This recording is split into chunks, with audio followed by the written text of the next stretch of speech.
Hi kids at Glen, it's the 12th day of Christmas. Tomorrow is Epiphany, so I have another Epiphany story to read for you. It's called The Last Straw, written by Frederick Thury, illustrated by Vlasta Van Kampen. Hashmakaka, the old camel, was asleep in the desert night. He dreamed of all the water in the world and a hump that would hold an entire sea. Hearing voices, Hashmakaka opened one eye. Hashmakaka, Hashmakaka. Reluctantly, Hashmakaka opened the other eye. Why should I wake up? He grumbled. The sand whirled up into the moonlit sky. You have been chosen, the voices whispered. The sand seemed to shift again. You will carry gifts to a baby king. Who are you? Hashmakaka wanted to know, for he was an old camel and felt he had earned his sleep. You will carry frankincense, myrrh, and gold. The wise men have chosen you. Hashmakaka got up very slowly. Why me? If these men are so wise, don't they know about my joints, my gout, my sciatica? What did you say I am to carry? How much will it weigh? Besides, I have other commitments. There's a water drinking competition in Wrangell. Then I really must go to the cud chewing convention in Beamish. The sand blew furiously, cutting into the black night.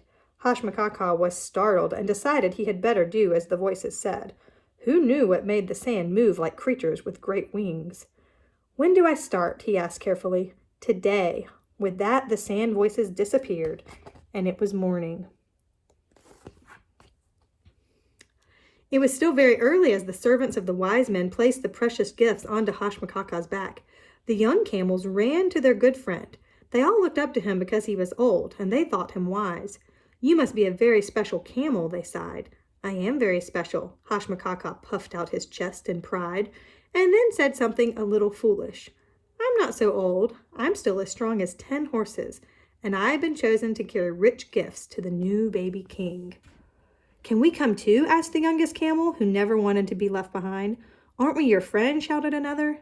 You can walk beside me, Hashmakaka replied in his most regal voice, and the long journey began.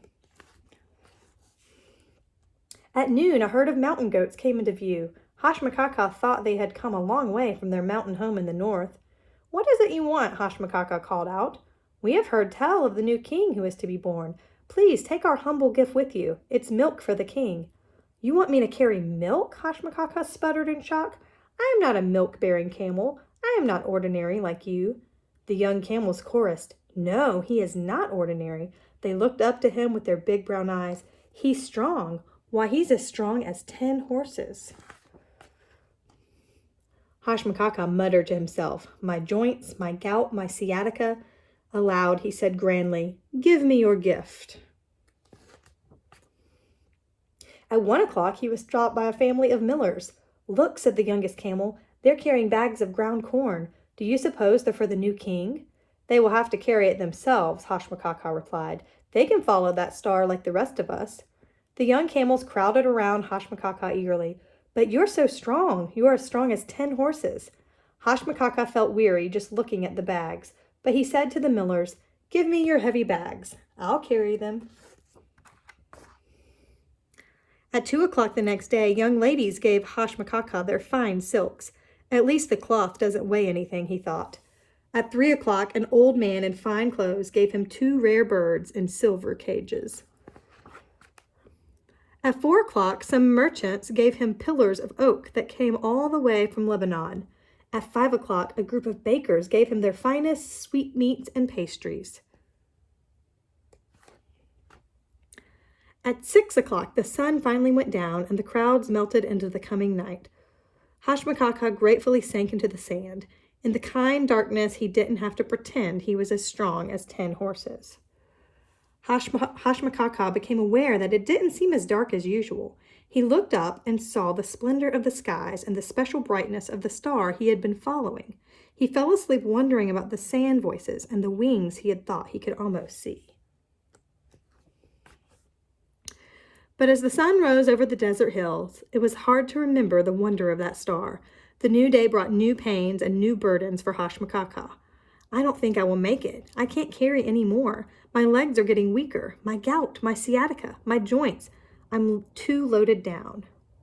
Word of the caravan had spread like sand before a desert wind. People lined the route holding up their gifts for Hashmakaka to take to the baby king. There were jars full of honey and baskets of money. There were jewels and beads and large rolls of leather. And last but not least, there were 20 gallons of wine.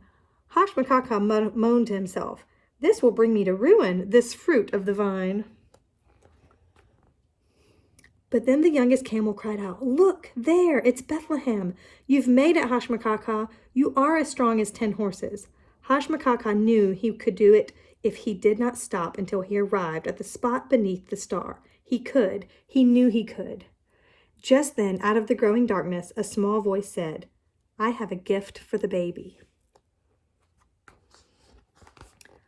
Hashmakaka looked down on a tiny child. "Please, child, no more gifts.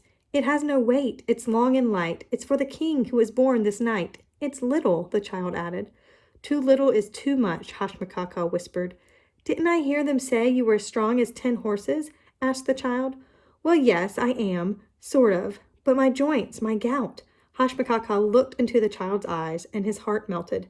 "Yes, child, give it to me, this smaller than small gift. What harm can it do?" "It's for his bed. It's all I have." "No problem at all," said Hashmakaka bravely, if foolishly. All this time, Hashmakaka had kept walking because he knew if he stopped, he could not start again. Now he could see that the star shone down upon a lowly stable. "Child, do it now. Place your straw upon my back as I approach the new king."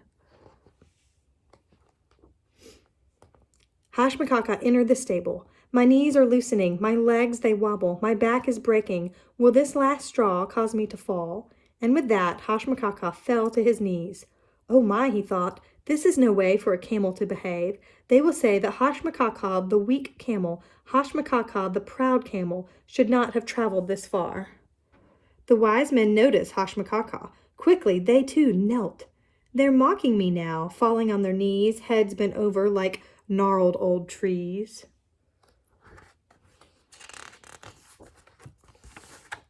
Then, from the humble manger, a tiny hand reached out and touched Hashmakaka.